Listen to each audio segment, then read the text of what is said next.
Simon Barnett and I are just going back and forth. He hates me, I hate him. He loves Pat Bio, I love BNGO. It's like a stalemate, man. And I've asked him at the end. We're gonna go over some details here, but I've asked him if if he wants to chat on Zoom or over the phone, and I can make an interview of it, and have a BNGO versus Pat Bio debate sort of thing, and talk about the nanoanalysis and present to him all the evidence for the nanoanalysis that I have found throughout my very long amount of time, embarrassingly long amount of time, trying to find the shit that supports the evidence for it. And I would say there's a very compelling amount of evidence. That's what I would say. But I sent him some links, and I said him, he's been responding to my stuff like that. He still hasn't responded to this 9 minutes ago. Hopefully he does. I don't know. Maybe he'll respond as I'm doing this, and I can literally look at it live. But I want to go over some points that we had back and forth there. And ARC, Simon Barnett is the ARC analyst, right? He's the genomics analyst. Specialist analyst, genomics analyst, right? He has a finance degree, but no disrespect to the man. I'm sure he's a great guy. Hopefully, he's gonna have the courage to come on here and do an interview, right? Wouldn't that be sick? So I'm gonna go over a little bit of I'm gonna go over some of our back and forth points here. Okay, so and then I want to go over the short interest today, the days to cover, and the utilization. Cramer's thoughts, and yes, Jim Cramer is bullish on BNGO and bearish on as mentioned actually. So we're gonna go over the quote there. And we have a ton of articles. I mean, we have a ton. I have not read all of these. I've read most of them. I read this one.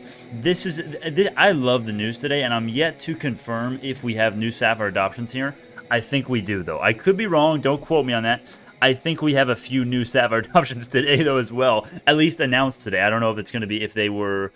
I assume it was actually during quarter two. So this is more evidence to say that quarter two is going to be awesome, because these institutions, some of them didn't have a Saphyr before. So that implies that they must have got them during quarter two, right? It's not like they're going to do, 52 samples of 52 hematological malignancy samples. It's not like they're going to do 52 of those in 6 days and not have the contract and the shipping happen before this month started. Like, very, very unlikely that happened unless they live just right next to headquarters in San Diego. I guess it's possible, but these are likely new Saphyr adoptions. So I want to go over some important stuff that they said here, and the important proof of concept and legitimate fundamental increase in value of the company that we're seeing every single day now. This is great news. It is. It's not like earnings. Oh my gosh, we got $5 million in quarter revenue. It's not like that kind of news, but this is still damn good news. You better bet your ass it's good news, because we're gonna go over some quotes there, and it's awesome. It's awesome to see that there's so many institutions and PhDs and doctors and scientists and geneticists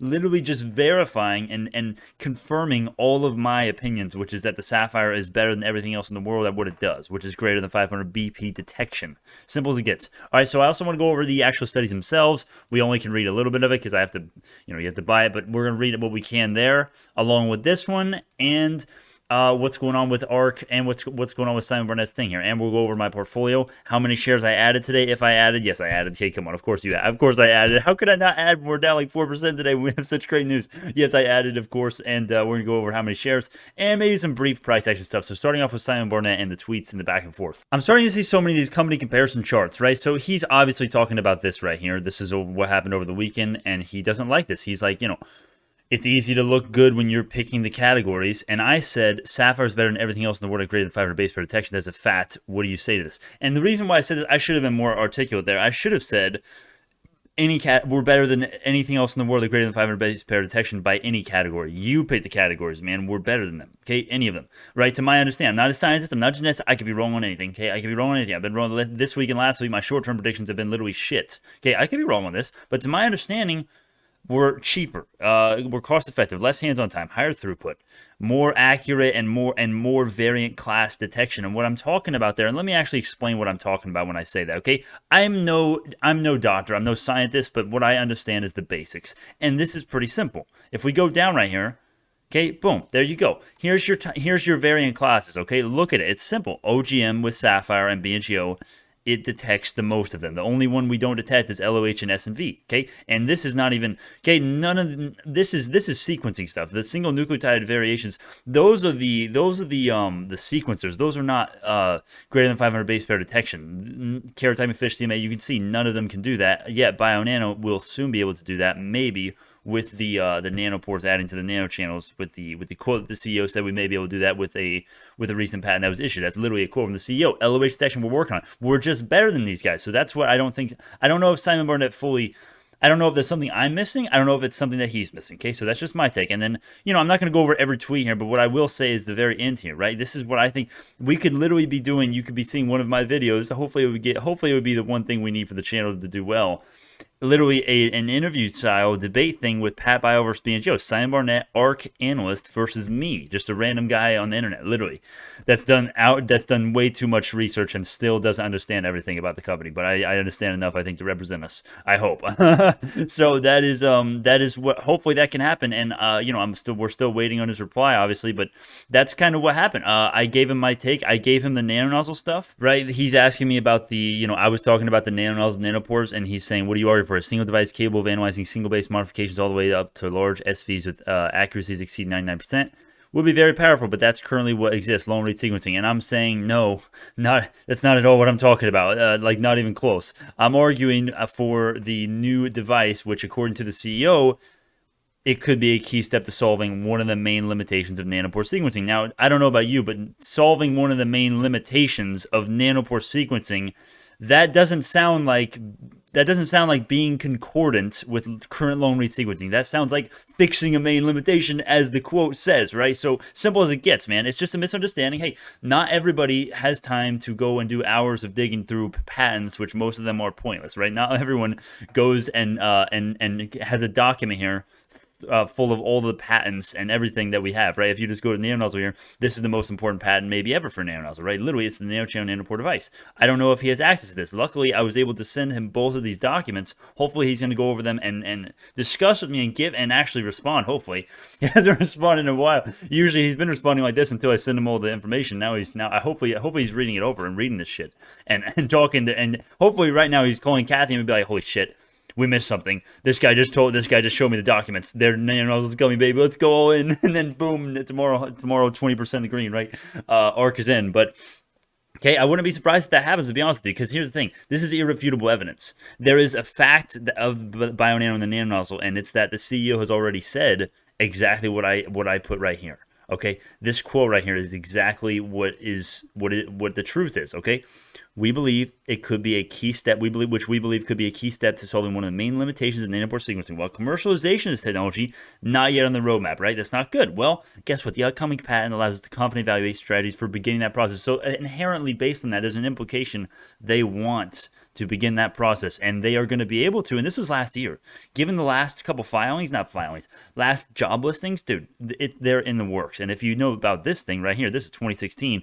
It's coming, okay? Or at least I shouldn't say it's coming. I don't have insider information, but what I know is that there's no reason for them to do all these agreements and all these patents unless they were working on it. That's what I know. I mean, I guess it's technically possible that they're just wasting money, technically, hypothetically, but they're not doing that. These guys are smart. These are very smart managers and C-suite members, man. So, anyways, let's go over. So that's the Simon Barnett thing. Hopefully, one of these days you'll see a video with an Simon Barnett debate with me, man. That would be awesome. But short interest data, we're going down on the day a little bit actually, which is interesting because we're still at 22% of the float, 61.5 million current short interest.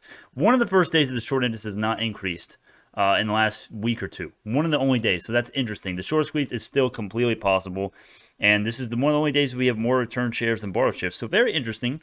Very interesting. But that's that. Yeah, I'll leave that where it is. And the utilization is still very high. Days cover is still very high. So take that for what it is, right? I'm not going to go in the short squeeze stuff because it's just there's not much change, right? The short squeeze possibility is still there. So Jim Cramer, right? This is an article today, this is posted. Yeah, Jim Cramer technically said this yesterday, right? He said yesterday, I agree with Kathy Wood. She has a lot of genomic plays, and one or two of them are going to make up for all the rest. I don't know if this one's going to be the one, but I certainly think it's a good speculative buy, essentially. That's a good spec, right? He said that so quickly because he doesn't really want to, I don't know, but he does think it's a good spec, right? And then also notice he said nano dimension. I'm going to have to say no, it's played out in my view.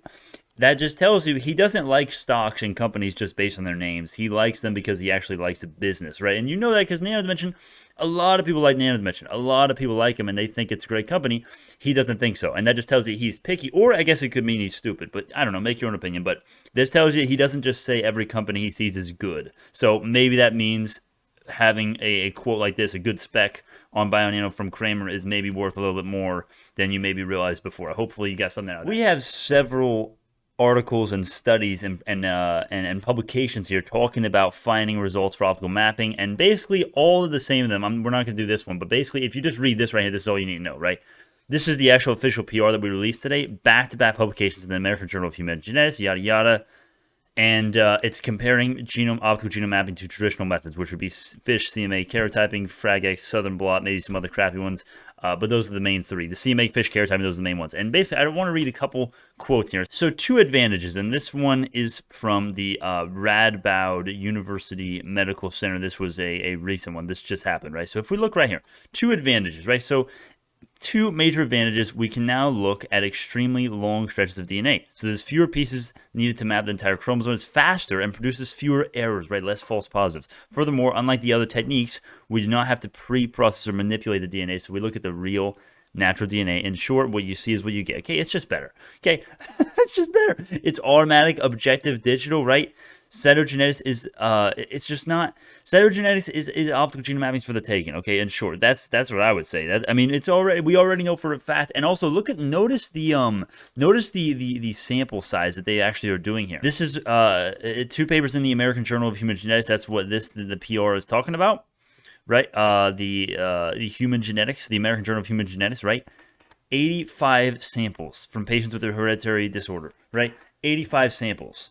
We're getting money. Every single genome that is analyzed, we're getting money, right? We're getting money, and the chips and the reagents, we're getting consumable revenue from this. And this is, most of this likely happened in Q2. So is this more reason to believe Q2 is going to be good? Yes, sir, it absolutely is. And we've also got this one. We've got the constitutional chromosomal aberration detection, which is great to see. And we're talking about a de novo genome assembly, right? From scratch, essentially, was what it is. And that makes me sound smart that I know fancy words like this.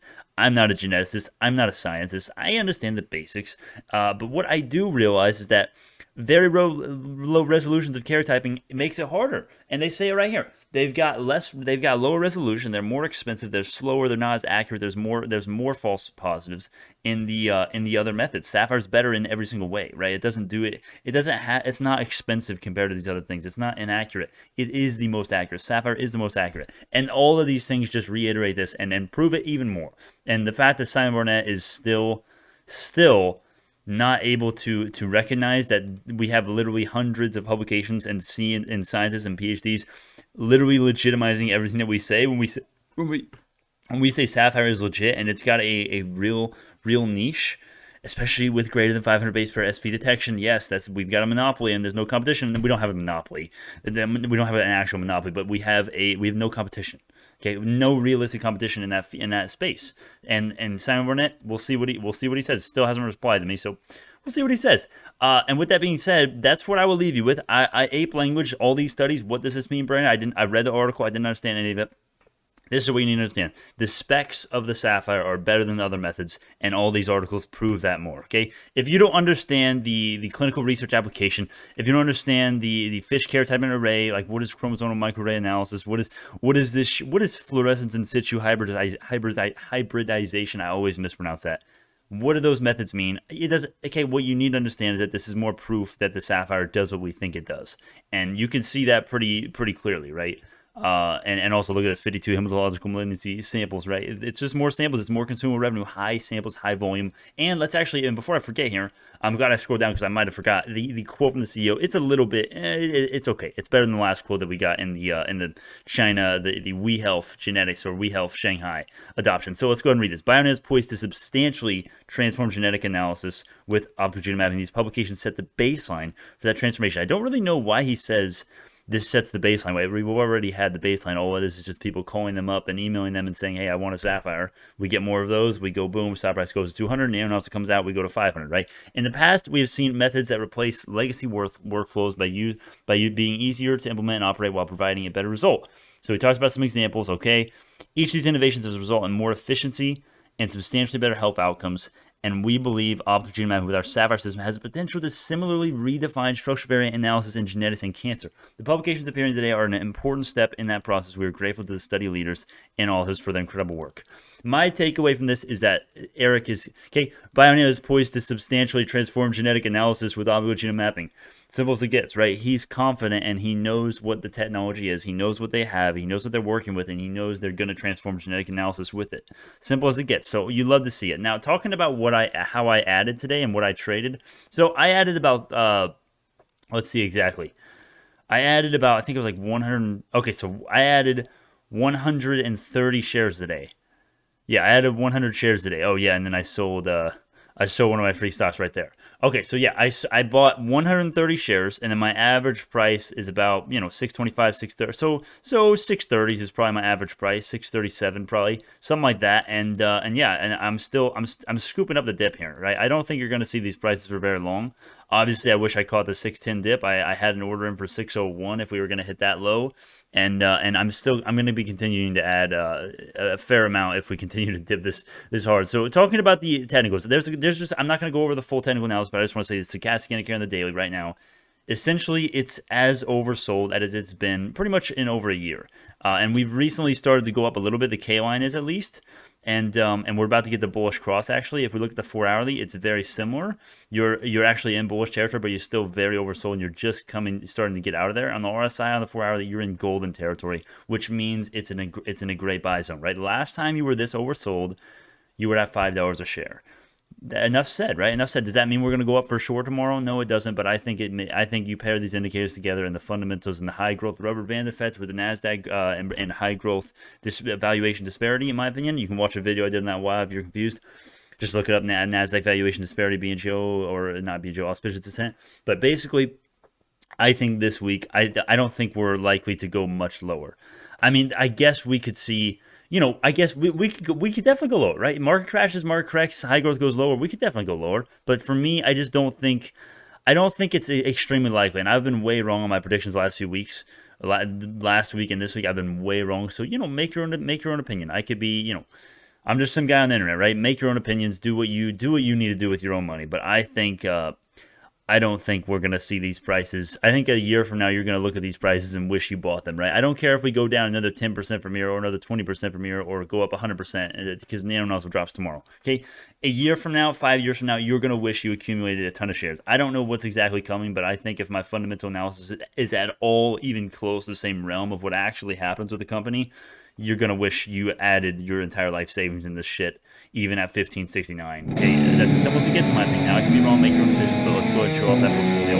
With that being said, thank you so much. This is not financial advice. I hope Simon Barnett actually responds and wants to do an interview. That'd be sick. With that being said, thank you all. This is not financial advice. I'll see y'all in the next one.